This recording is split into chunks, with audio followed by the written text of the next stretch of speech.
Bonjour, je vais vous parler du Shaoyin.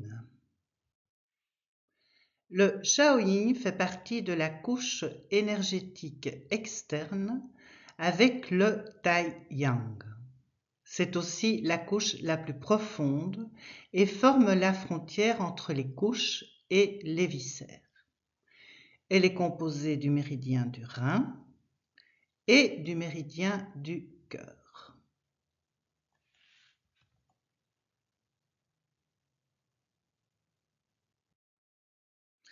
Le Shaoyin et le Tai-Yang se rejoignent au niveau de l'auriculaire, donnant force au tranchant de la main et au niveau de la plante des pieds pour assurer une bonne stabilité. Le Shaoyin est composé du méridien du rein, commençant à rein 1 jusqu'à rein 27, et de celui du cœur, commençant à cœur 1 jusqu'à cœur 9. Pour plus d'informations concernant le trajet des méridiens, vous pourrez toujours consulter l'excellent livre d'Alain Dubois, Atlas d'acupuncture, pratique et aide-mémoire du praticien, car nous avons fait le choix de ne pas développer ce chapitre actuellement. La cause principale des syndromes du Shaoyin est la pénétration d'agents pathogènes en profondeur. Effectivement, les agents pathogènes rentrent dans l'organisme jusqu'à la couche la plus profonde qui est donc le Shaoyin. Il y a alors une disharmonie qui se crée entre l'élément eau, les reins, et l'élément feu, le cœur. Trop de chaleur va assécher les reins et inversement, trop d'eau va inonder le cœur.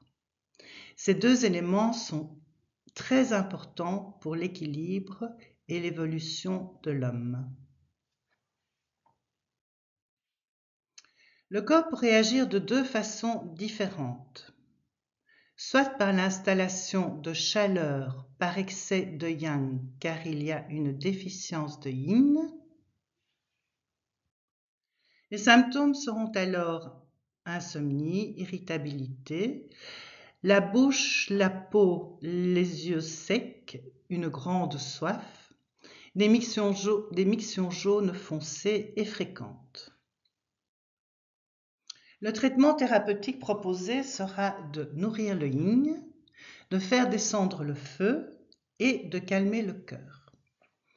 Les points principaux que nous allons utiliser seront rein 3, cœur 7, vessie 15. Pour utiliser ces points, il est important de suivre une formation dans une école reconnue par la fédération ou de consulter un professionnel. Pour les conseils pratiques, nous allons privilégier les aliments hydratants et rafraîchissants tels que concombres, pastèques, légumes verts et crus, les soupes froides et claires, les asperges, le céleri, la rhubarbe, la tomate, le citron, le pamplemousse.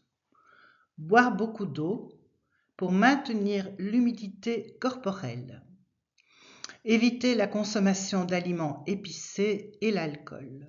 Pratiquer également des activités de bien-être telles que le yoga, la méditation, la relaxation pour apaiser l'esprit et favoriser l'équilibre.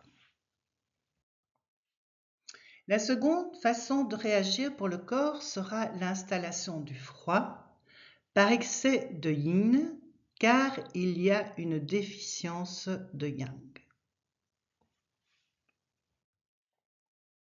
Les symptômes pourront être alors une tendance à dormir et à l'apathie, une envie de se recroqueviller, un besoin de se couvrir, préférant les boissons chaudes. Les urines seront claires et le volume accru.